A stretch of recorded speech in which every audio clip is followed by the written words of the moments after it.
The title of the Palestinian National Project and the external internal challenges after the Gaza war and the outburst of Jerusalem. This conference is held by the Al Jazeera Center for Studies in cooperation with Al Jazeera Mubashir. The first session is about the Palestinian National Project internal external changes. The Palestinian cause faces several challenges that impede the Palestinians meeting on a clear and specified Palestinian project or prevent it from being consolidated, the most prominent of which are Israel's imposition of new facts on the ground, which prevents any real solution to the final issues of the conflict, such as refugees and Jerusalem and the attempts by some Arabs to normalize relations with Israel. The speakers will be as follows: Mr. Dr.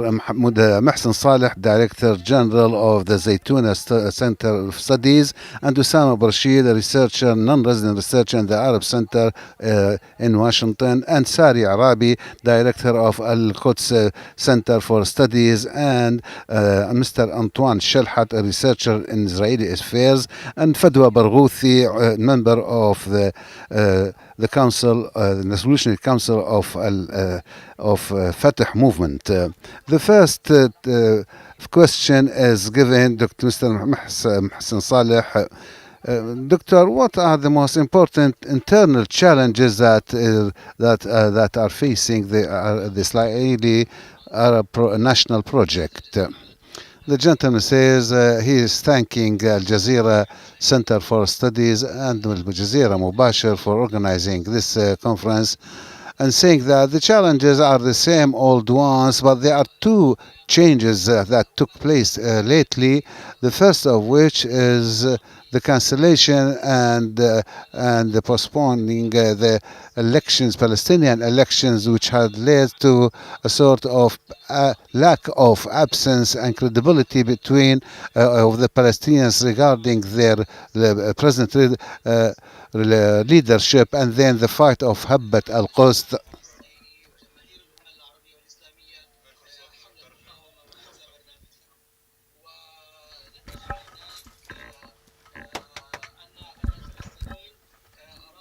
العفو، تكلمني ايش تريد؟ ما فهمت. اي انا اوفى.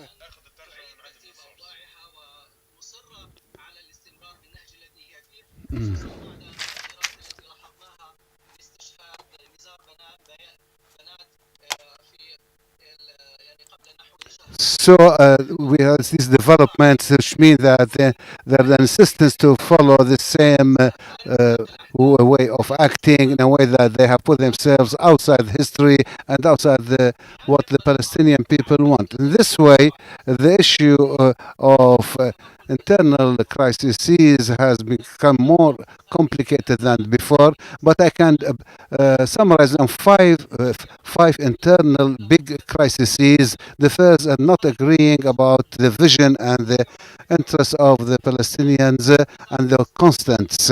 So this led to that even the definition of the land or territory of Palestine is something not agreed upon. Is it the Palestinian historical Palestine, or only the West Bank? Considering the other part is as if, despite of this Zionist identity and even the meaning and significance of the sovereignty of the Palestinians, the way that it is right now, it is acting in a way that's against the Palestinian charter that was agreed upon by all the Palestinian people. These are the main issues of differences that must be defined. What are the constant factors of the Palestinian people, and how can we put the sovereignty of our ground in a clear way? The other point is related to deciding what are the strategic tracks for the Palestinian people at the present time.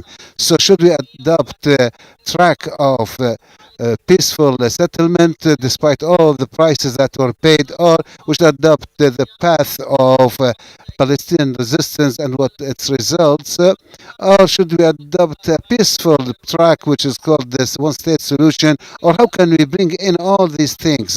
This is the real discussion. We cannot have a Palestinian reconciliation and unity while we have two contradictory paths or tracks. The third challenge on the Palestinian internal Palestinian situation is the present political program. So we need to adopt a political program in which we decide what are the transitional objectives, how we can create a state of Palestine on a part of the land as a first step before the liberation of all the land. And the fourth challenge is about rebuilding the Palestinian liberation movement, which is which represent the entity that represents the Palestinian people. This is a very big important issue because and there was an agreement on reconciliation in 2015, and there was the beginning of this year there were some attempts in that sense, but they all failed. The PLO should be the umbrella for all the Palestinian people, but practically on the ground it's not so. It is under the hegemony of one faction of Palestinians for the past 50 years, and more than half the Palestinian people are not represented in it, and there is a complete absence of the Palestinians outside Palestine.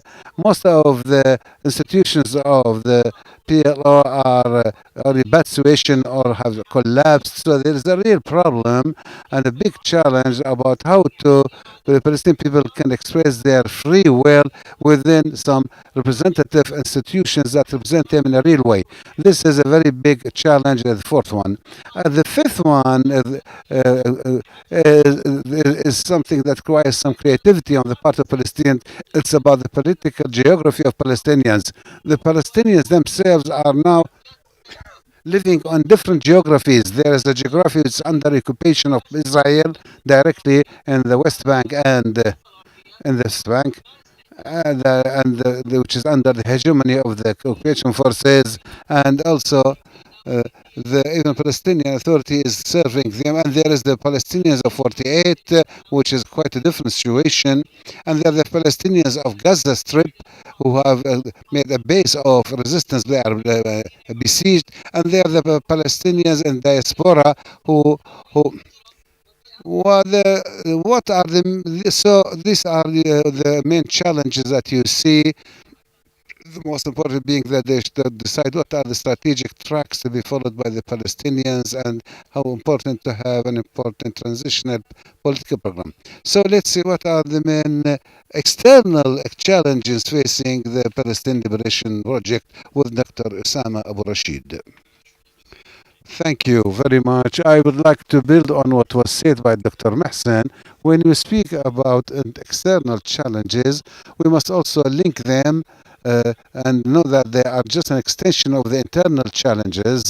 There is no such separation between these two kinds of challenges.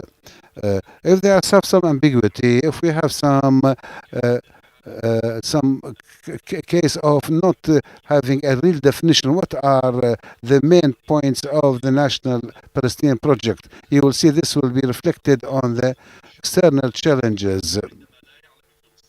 When the Palestinians do not that and do not speak in a unified voice about their ambitions and hopes and what they want and what are the rights they're asking for and looking for, we will be then talking about a discourse that is very much ambiguous and a lot of demands just in their relations with the outside.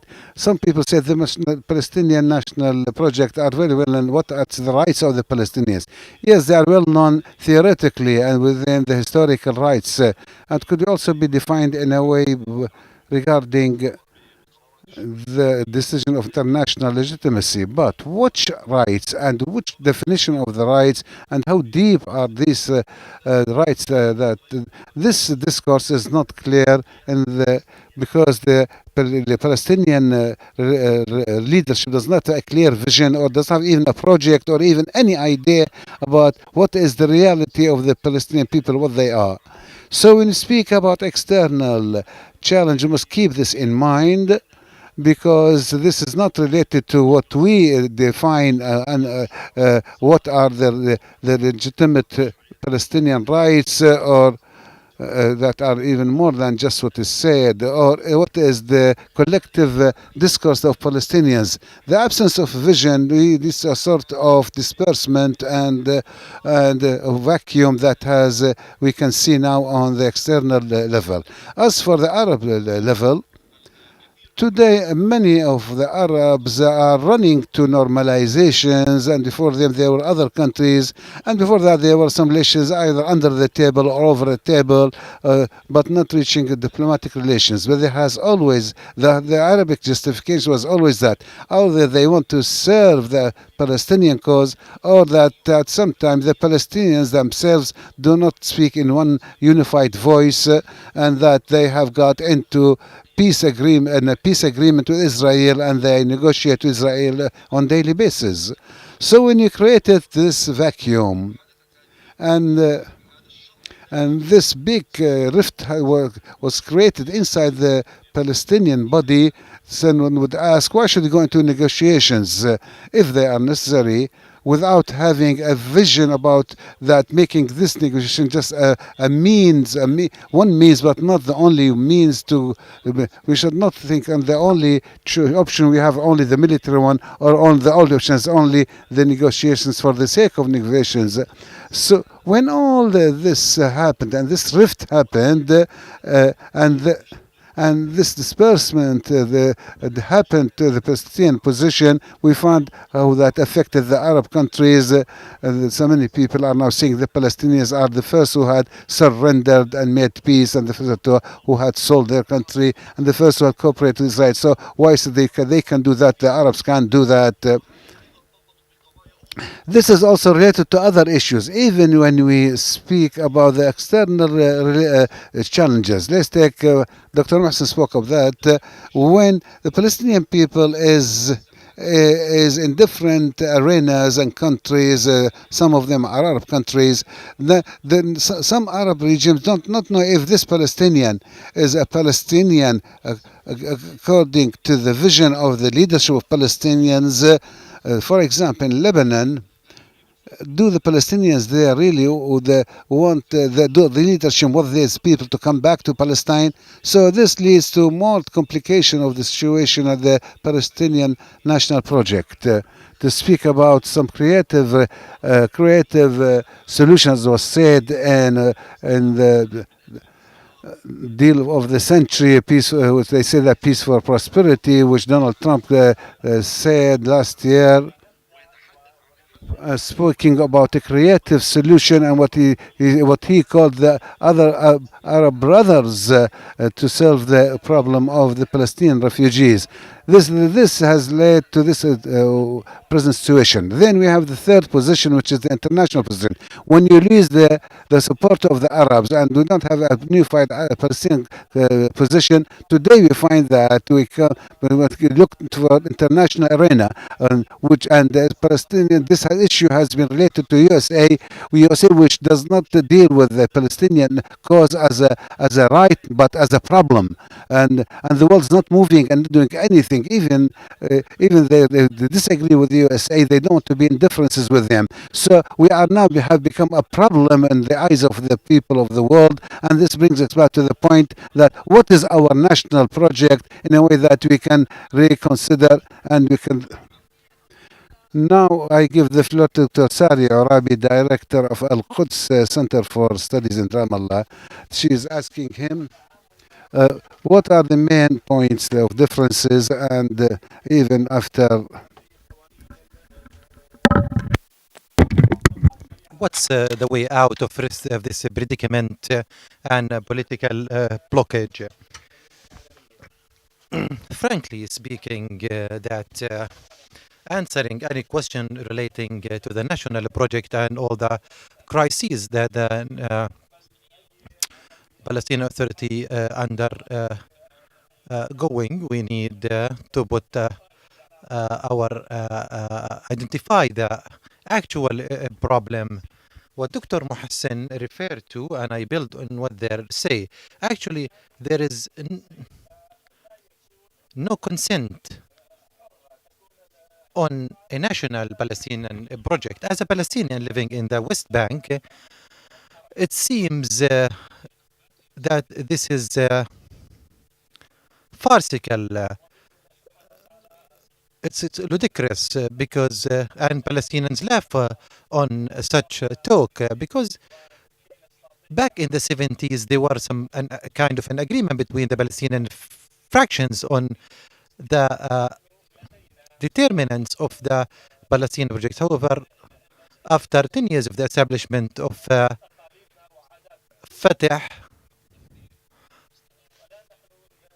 there was a turnover on the Palestinian National Project from the 10 points and the Liberation Project. The observers and the Palestinians and all who are interested in the Palestinian project, that was a maneuver to just acknowledge the occupation and to reach to the two states solution leading to Oslo, and after the failure of Yasser Arafat the negotiation, it was clear to us that the Palestinian Authority's project will not lead into a state, and the Palestinian Authority became only an organization under the occupation.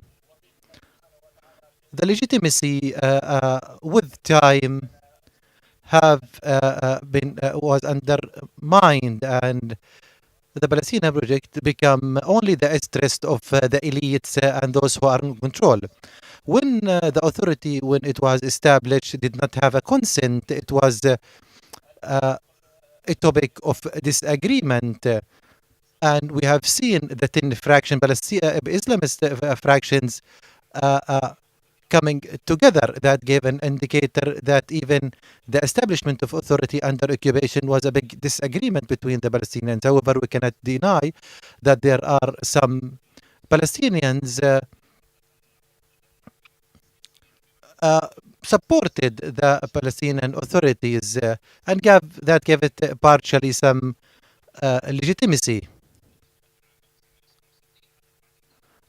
And because this dream or this promise of establishing a full state on the border of 1967 has gone with the wind, people have lost all belief because the Palestinian Authority was unable to carry out the function that it claimed that it was established for. So people after that, they have stepped back and go back with their affiliation to the tribal or to regional affiliations. And the Palestinian Authority, on top of that, have failed to achieve justice. So, with all these functions declined, the Palestinian Authority tried to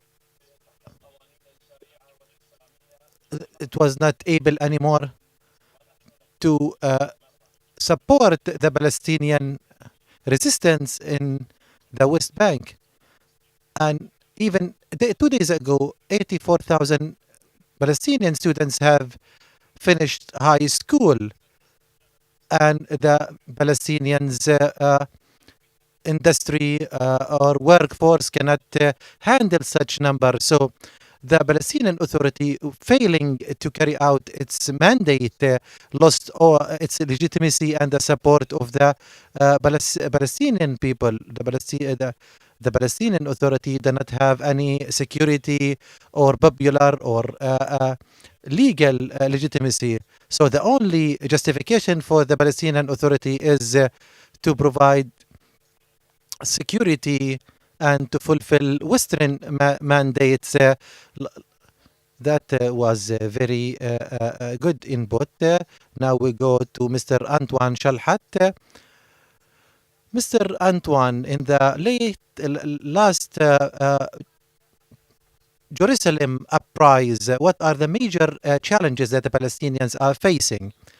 Thank you very much, and thank you for everyone. I believe that the biggest challenges that the Palestinians people are facing in the borders of 48 is the battle on the civil front and also the battle on the national front, which I mean build the immunity in which means that all push towards civil cases do not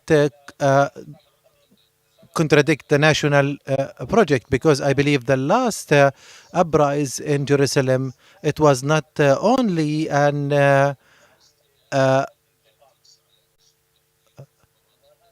and rejection of the Palestinian, the Israeli policies in Jerusalem, but not also, and also the war in Gaza, but also a rejection for the status quo in the 1967 territories, and even in the inside the Palestinian situation.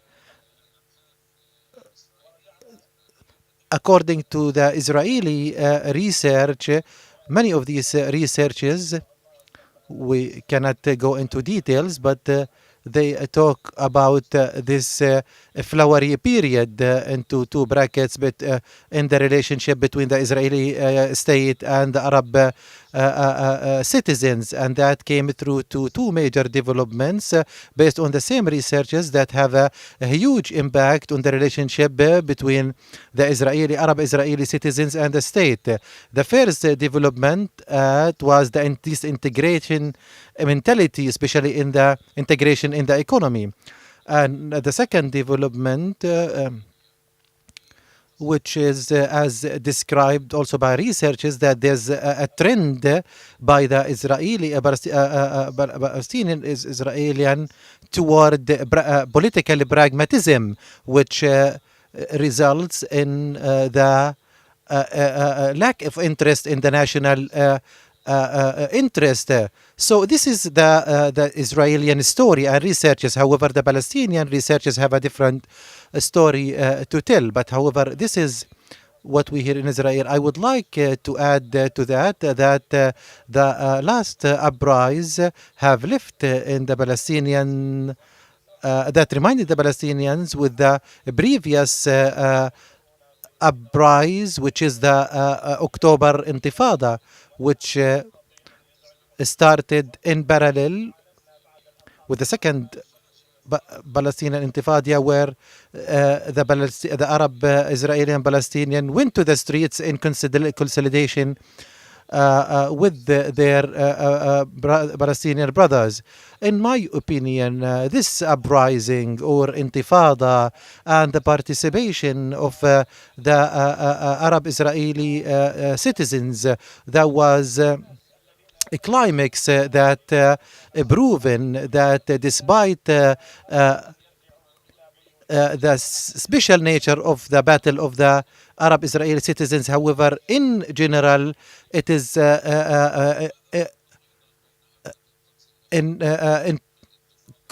related directly with the Palestinian question or situation. We have noticed that Israeli policies are based on two strategies related to the Arab Israeli citizen. The first strategy is to criminalize the national political activism, and we have witnessed that by the pursuit of the Israeli government to two Palestinian fraction, the Democratic Party and the Northern Islamic Party, which are still under pursuit. And the second strategy, which is the strategy of integrating the Palestinians in the Israeli society. And what enabled that is that the new liberalism in the Israeli economy that was adopted by when the right came to authority, and also the economical pressure under which the government is living under. The last point that I wanted to share with you, that this last uprising, who started this uprising is the new generation, Palestinian generation, who was born after the year 2000. Though those youngsters who were not subject to the crackdown of in the past. And I would like to go back to what I have started this seminar with, that this uprising was a rejection to the internal situation. I moved to Fatwa al-Barghouthi. What about the prisoners' situation, and where this dossier should be in any Palestinian national project? At the beginning, before I answer this question, I would like to make some points that go directly to the core of this seminar. The first one is the unity of the Palestinian people in the inside and outside is an issue of existence. When we uprise, when we the whole world uprise with us, and when we go quiet, the whole world also go quiet. This resistance create support on regional, international level, popular and official level, and the claim that the political action away from resistance have proven its failure. Those things go hand in hand. The resistance, the different layer resistance have proven its success in this battle. Third one, the Palestinian people who went to the streets have paved the way for a new situation, have changed the situation. The fourth one is the message of the youngsters, that they will be leading the way and will not sit back. They will lead the change. We also have noticed the following on a national level, that this division is destroying the Palestinian unity and prolong this weak position that only support the occupying authority and enable the occupying authority to expand. The blockade also on Gaza is still ongoing despite the last battle, and there are attempts from the occupation to target what have been established on the level of open-mindedness and change of mentality. And there's a national sense that liberty can be achieved through comprehensive resistance, especially after learning lessons from the failure of negotiation.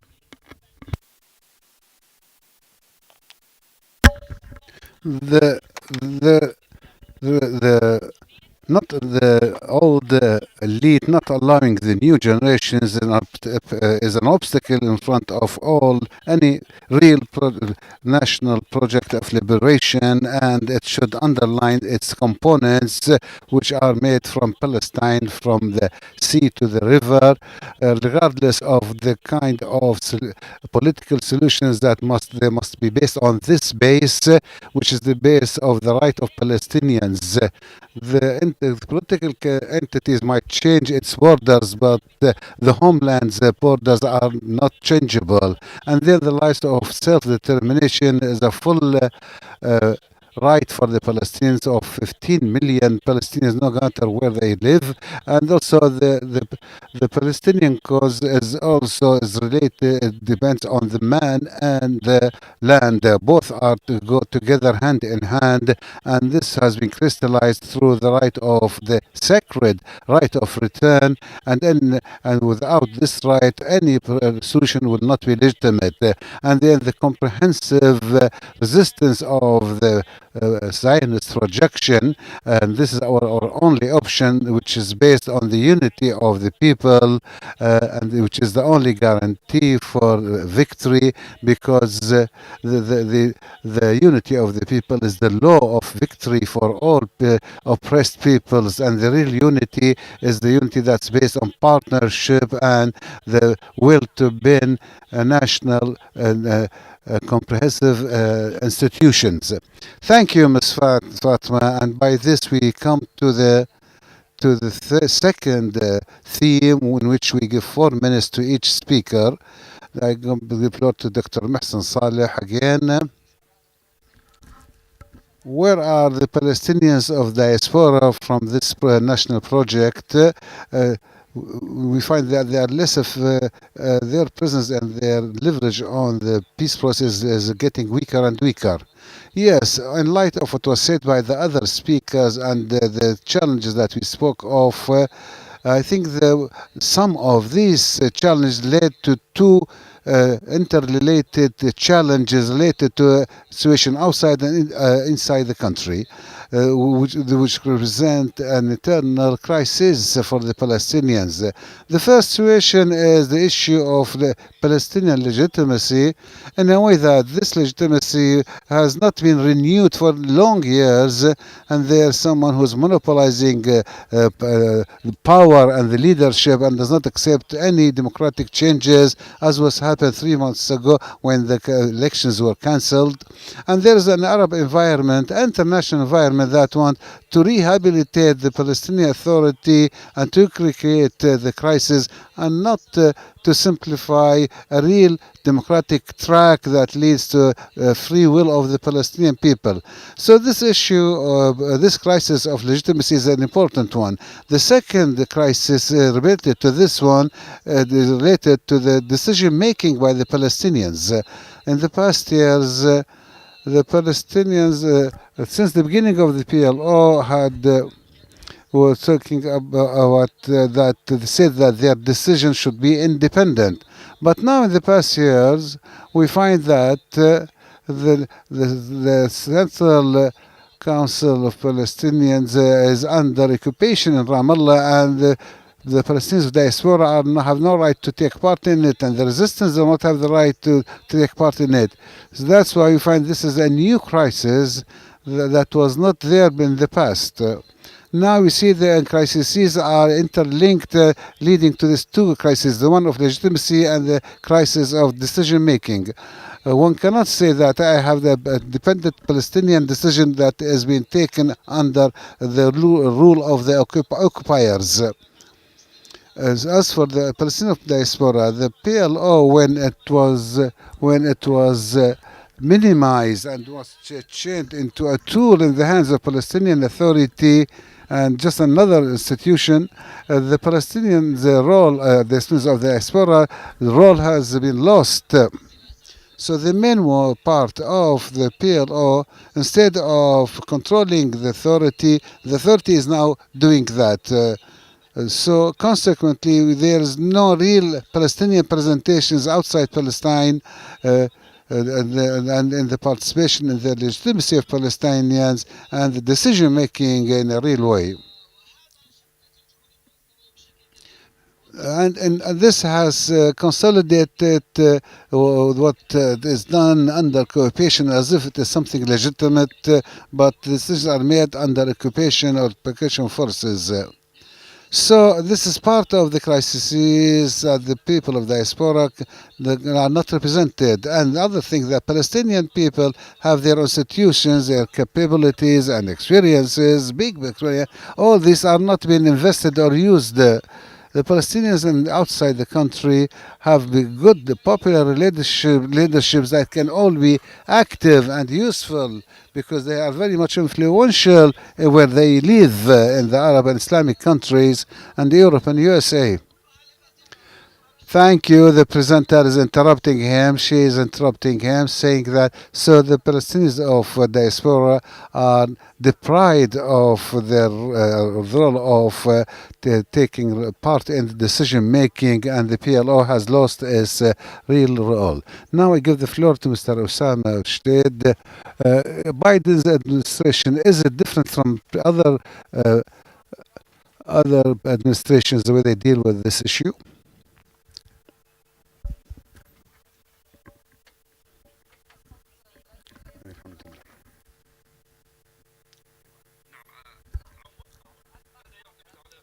It depends on what is the reference point that we adopt here. Do we adopt Wood Wilson's legislation as a reference point or Trump's? Why I'm speaking of Wood Wilson? لو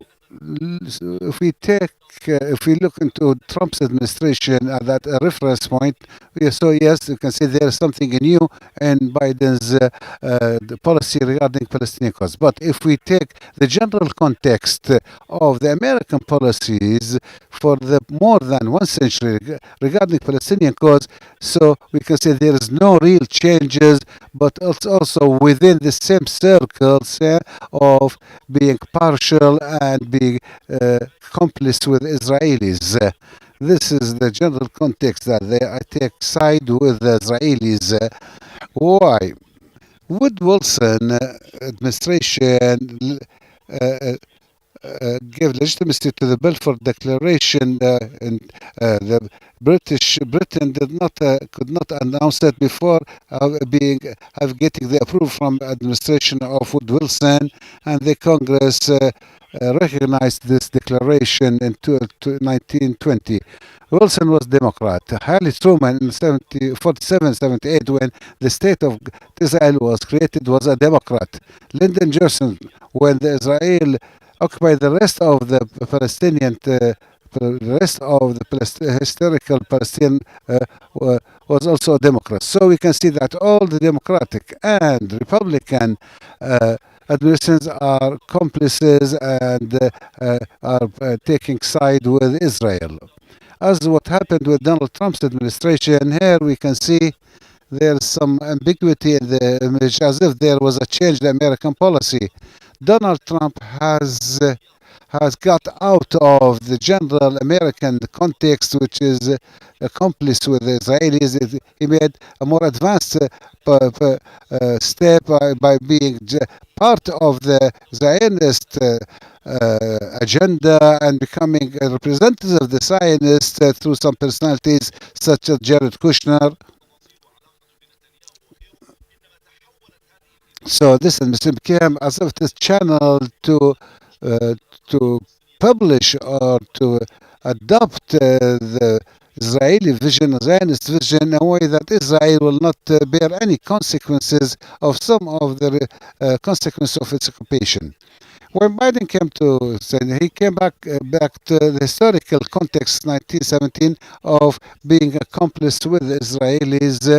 So they said during the attack on Gaza, there was renewing of ammunition given to Israel to continue to enable Israel to continue bombarding and attacking Palestinian people in Gaza, and also the Jerusalem issue. This, although they say that we are against the destruction of the houses in Sheikh Jarrah and Salwan, but let this and not link this to the military aid and assistance given to Israel, saying that we will not punish Israel even if they violate the international American laws.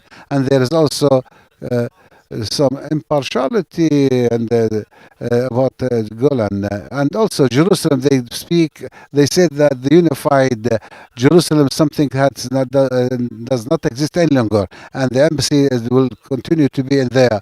Uh, so the role of USA is as if it's their work. They take or they elevate the burdens of the shoulders of the president. So Biden's administration is not much different from other institutions regarding the Palestinian cause. Now the question to Mr. Dr. Arabi, how the killing of Nizar Banat affected and how the oppression of the manifestations and the rallies against this.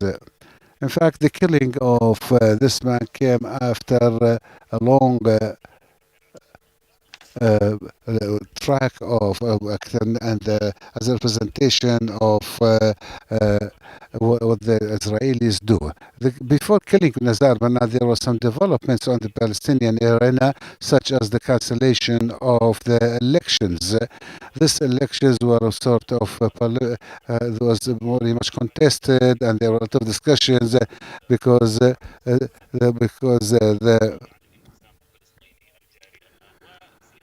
So we see that this project of settlement has come to a failure, and the other forces who are against that had to adopt the program or the agenda of the PLO, and this was not. So if you want to recognize PLO, you must recognize its program of settlement and recognition of the occupation, the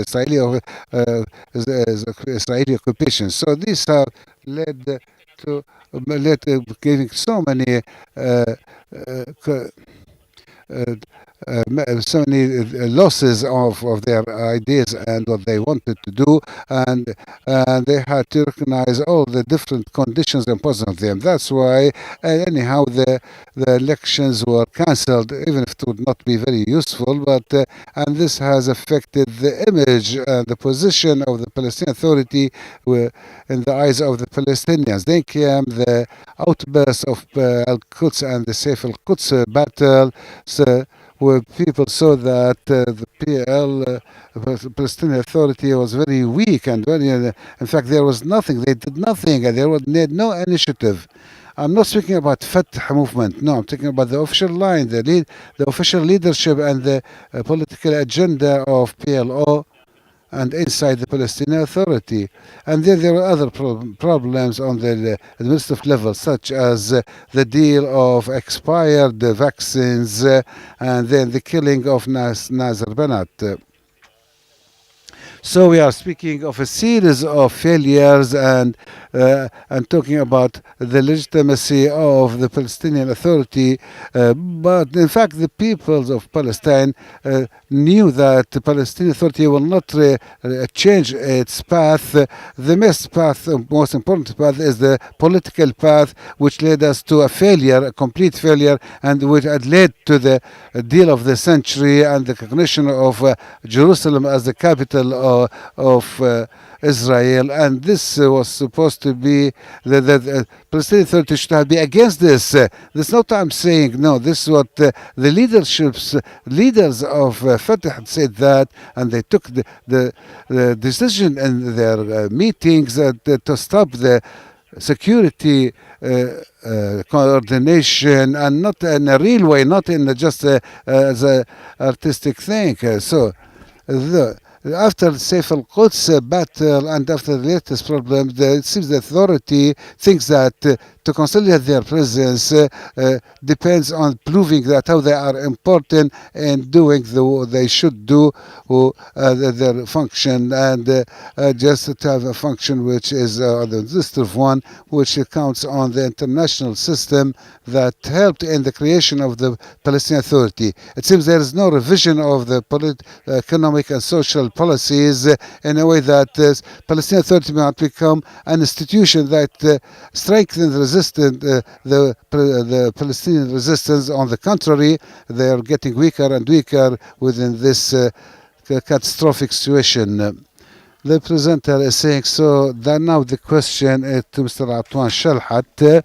So there was the very good coordination after this outburst in Jerusalem. Does this mean that there is a hope of some unification in the positions of the Palestinians? Of course, there is an indicator for unity. I think that the Palestinian struggle in many occasions was a unified struggle, although there was different tools in every battle. If I want to go through, of course, from a historical point of view, I believe in regard to the Arab-Israeli Palestinians, and they present the most problematic issue in this unified struggle. I believe and argue since the mid-70s, since the Earth Day, which was announced in 1976, there was a clear statement from the Palestinians in the inside and the PLO that there is a holistic Palestine that have to go and resist under one national project. But later on, all the way over there, all the way to the last Jerusalem uprising, which reached the climax. And as I replied to your previous question, there were two intifadas or uprising, the first intifada and the second. The third, the last uprising have proved that there is a unity amongst Palestinians, whether the Palestinians inside and in the 67 border.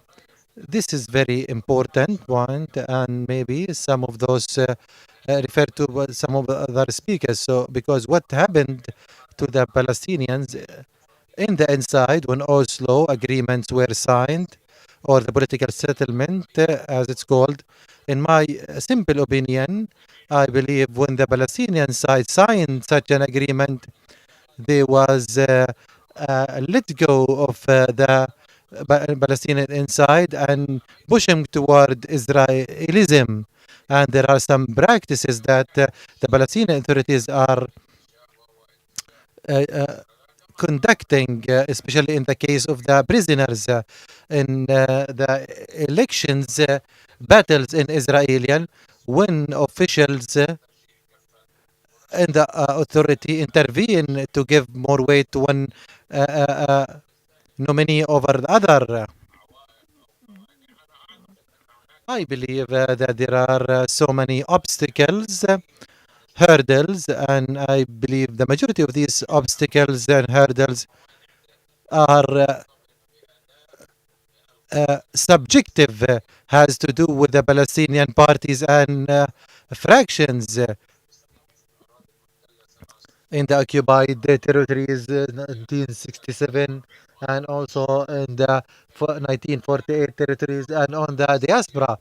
So I might conclude my reply to your question by referring to a light in the tunnel which we have witnessed in the last uprising, that there are attempts to widen this Palestinian resistance on all layers and all battlefields. This is a top to, bottom to top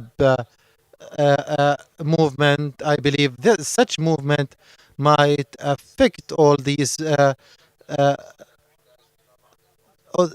powers and parties. So you believe that this struggle is a unified one, but there are obstacles, and the majority of the obstacles are related to the Palestinian parties.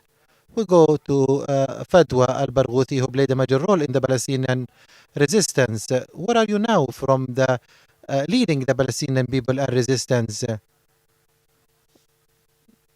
Will you be able to go back to your leading role For 20 years, I have been specialized in the prisoners, and hence you asked me that question, and I thought, so due to time limitation, I answered your question related to prisoners, which is my domain.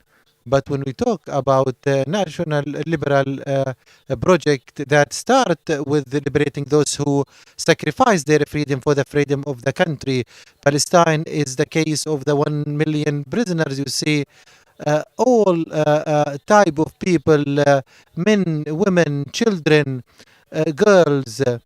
They are all behind bars in Israel, so that therefore they will not witness a serious political settlement, because the beginning should be by releasing those prisoners.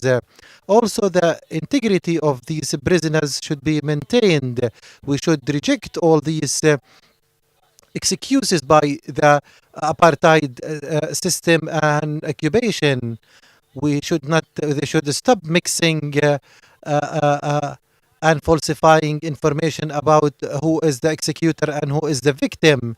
This is a battle that we should win. And some thought when some campaigns were focusing on one category of people.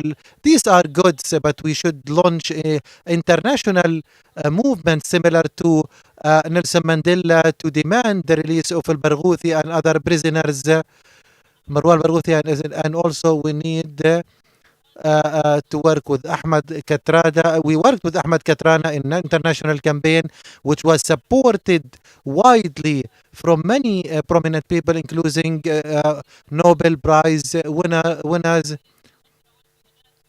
We should keep focusing and shedding light on the prisoners' situations, and even shed light on Israeli attack on families of the prisoners. This is a national imperative.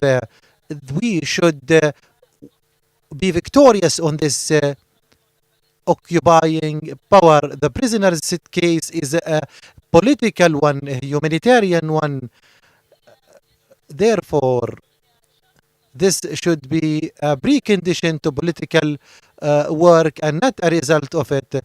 1 minute to answer the question about the role of Fatah in leading the Palestinian people. We say that Fatah history is a history of resistance, of struggle. A huge number of the Fatah members are behind bars. We are always on the front lines of in the resistance. Fatah cannot leave its mandate until freedom is achieved for the Palestinian people. Fatah need to finish its mandate that it announced in 1965. We are sorry for this division. We are sorry for this decline. But we need to reassure our people that Fatah will come back and will lead the people. It was launched for justice and freedom, and return we will achieve that for all our people, and we will work with all the fraction for a free Palestine. By this we have reached the third topic. Everyone have 3 minutes. How do you see the way to unlock this situation? After this, after talking about those challenges and obstacles, we need to read realistically what's on the ground. After this weak leadership of the Palestinian Authority, the Palestinian Authority is using Fatah to justify their political action and to undermine the Palestinian political track without giving options, without widening the horizon. Do not give the people the freedom to express themselves. I believe there are some major points that can be worked with. I believe that after this experience, there should be at the Palestinian transition leadership, because the current leadership have lost the faith of the Palestinian people. People have lost their faith, especially after they have hindered the elections. The people need to believe in their leadership. They need a leadership that they could trust with rebuilding the Palestinian house, where the PLO become an active organization that represent the Palestinians, all of them, inside, outside, in the diaspora. The third one, we need also a national lineup. We need all the national forces that are against the occupation program to defend the Al-Quds or Jerusalem and all the so also we shouldn't Palestinian people should not wait for the political leadership. The uprising should continue on the ground. The resistance should continue. We need this national lineup. Another thing, we need an active transitional project that can bring together all Palestinian parties and fraction that could read this phase and work with it realistically and in a pragmatic way, in order to unlock the potentials of the Palestinian people and to exploit also the potentials of the Arab and Islamic. So this phase is very crucial also. Fourth, we shouldn't wait for the current Palestinian leaders. We should work on the people level, inside communities, inside. We should launch these activities around the world to support the Palestinian people and the Palestinian resistance. And also encourage the Palestinian fractions to reorganize themselves and to unite. Reconciliation is very important. Thank you very much. You have talked about this national reconciliation and lineup. I ask Mr. Osama Abuirshaid about the movement of Black Lives are important. Will this affect the Palestinian cause and will be more present in the points of interest for the party? Yes, no doubt. We saw part of that in when we heard some new expressions, USA and new American position when there was this attack on Gaza, some changes in the Democratic Party. We must be aware of something important. Today, the West, especially USA, are living a sort of polarization. There's a redistribution. There's a real conflict about the identity of the state and the nature of culture. Is it a racist one or not? These two camps are in a sort of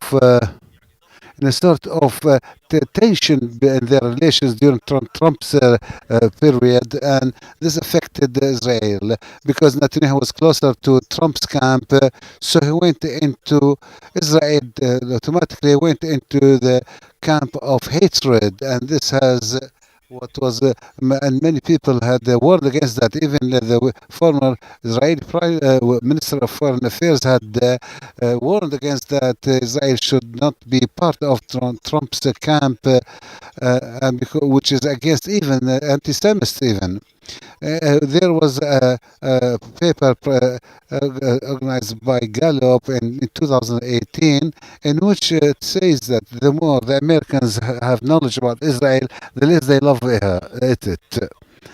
So this all comes in the movement of social rights in USA, which has affected very much the image of Israel. It's no longer been seen as a weak country that had faced several countries that are stronger, but they defeated them. So now there's another kind of media, a parallel media, the social media. So. So this has affected also the younger generation, the youth of today. According to data we have, we find that those who were born after 1983, which are the millennials, and those after 97, which are the Z generation, are more sympathetic with the Palestinians, and what the former ambassador of USA said, we have to develop our relations with the evangelicals, but even the youth of the evangelicals USA are less sympathetic with Israel compared to their fathers. But the endeavorists might think that they are supporting Israel to put an end to its existence when the Savior, Christ the Savior, will come down. So we should listen to the younger generation. That's why the democratic support to Israel is much more than that's given to the Palestinians. And the reason is that there are new tendencies in the Democratic Party, or the younger generation, who are the progressive wing, who are more supportive to the Palestinians and Palestinians' rights, and this affects the image of Israel. Also, the Palestinian people is not on one arena, not only in occupied Palestine, not only in the West Bank or Gaza. The Palestinian people are everywhere in the world, and they have a lot of capabilities.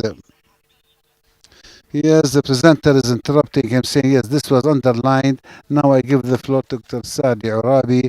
How do you see one can get out of these crises, internally and externally?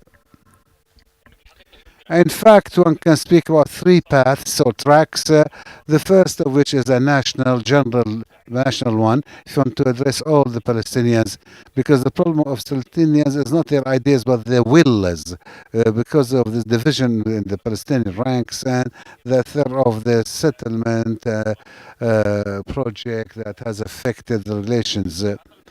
This track, if you talk about in general terms, the Palestinian Authority should, or supposed, and also the leaders of Al-Fatah movement, because they are the backbone of the Palestinian Authority, they need to revise radically this project of the project, and to implement the decisions taken by different councils.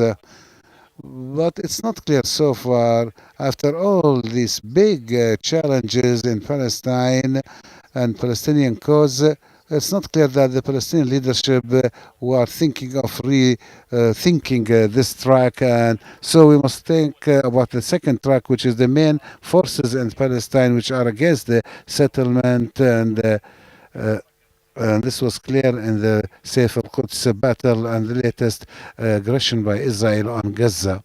So I'm not talking about specific faction. I'm not talking about Hamas only. I'm talking about an option which is the unity, national unity. The Palestinian people have been unified on the option of resistance, and they are unified for the first time in all the geographic sites since 2000. They are now all, at the time, they were all supporting the Aqsa uprising. And in fact, the people of Palestine look forward to have another track, a national project that's away from the Palestinian Authority that uh, uh, has been very bad for the Palestinians. And But why are they facing failure so far to create a front, a unified front for the Palestinians, not only different from what is on the ground, but also should give a different representation? Then there's a third track, which was referred to by my other guests, that we in the uprising of Al-Quds, we found so many activities that are not related to any organized institution. But the problem of this track is that it was not well organized and not could not continue.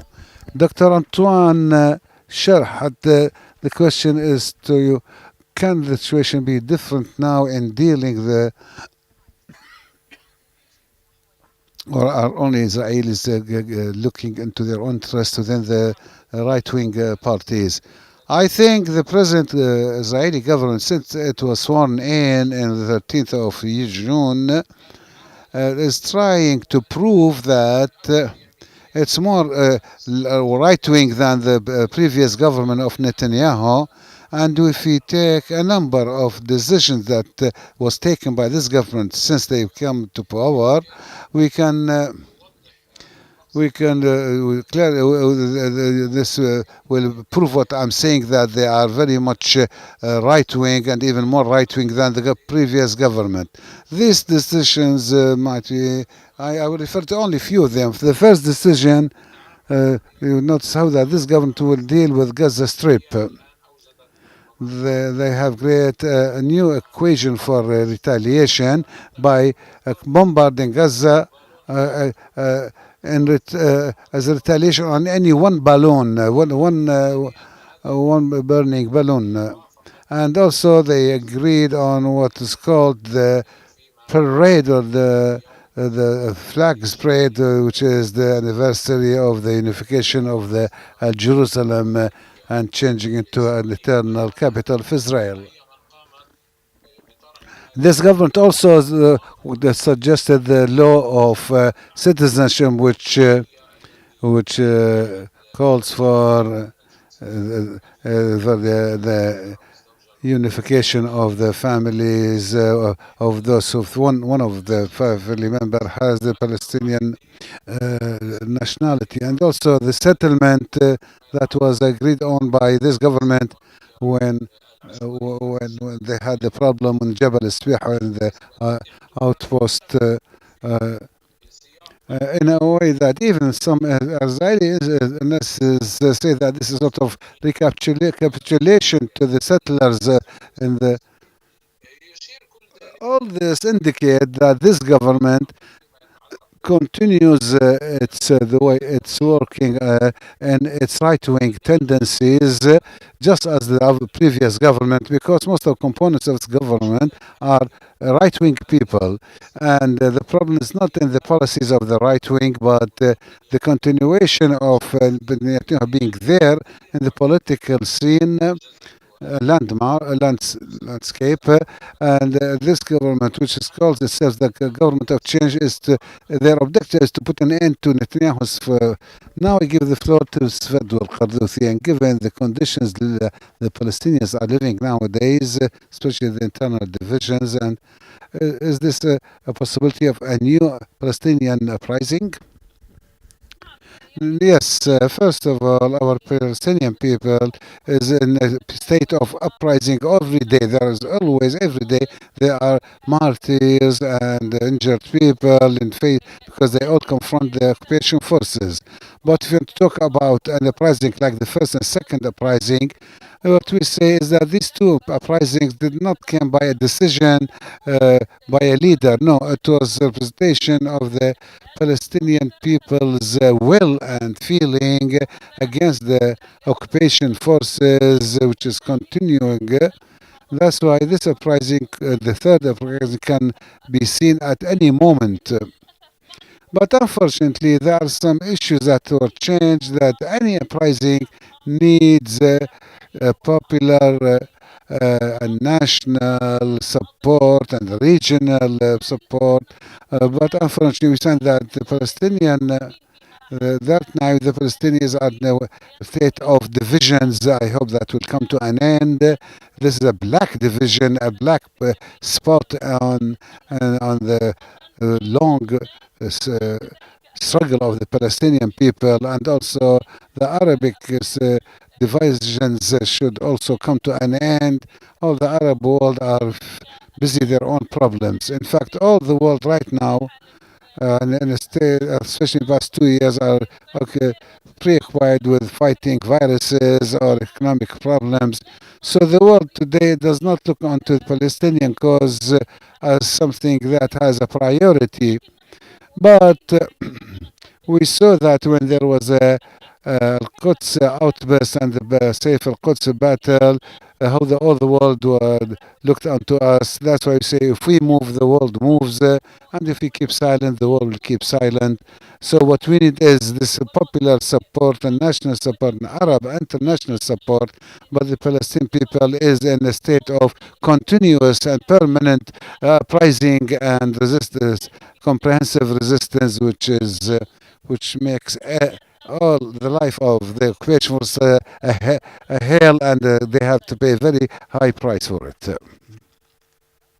Thank you.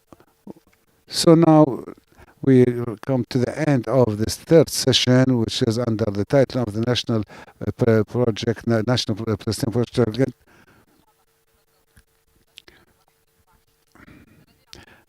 which was held by the Al Jazeera Center for Studies in cooperation with Al Jazeera Mubashir. We thank all our guests and Mr. Saleh and Dr. Osama from the Arab Center and Dr. Sari Orabi, Director of the Quds Center for Studies, and Mr. Antoine Sharhat, researcher in Israeli affairs, and Ms. Fadwa al-Barghouthi, member of the Revolutionary Council of Al-Fath. Thank you very much. We will meet in a few minutes in our fourth and last session under the title of The Palestinian Cause and the Future Trends. Thank you.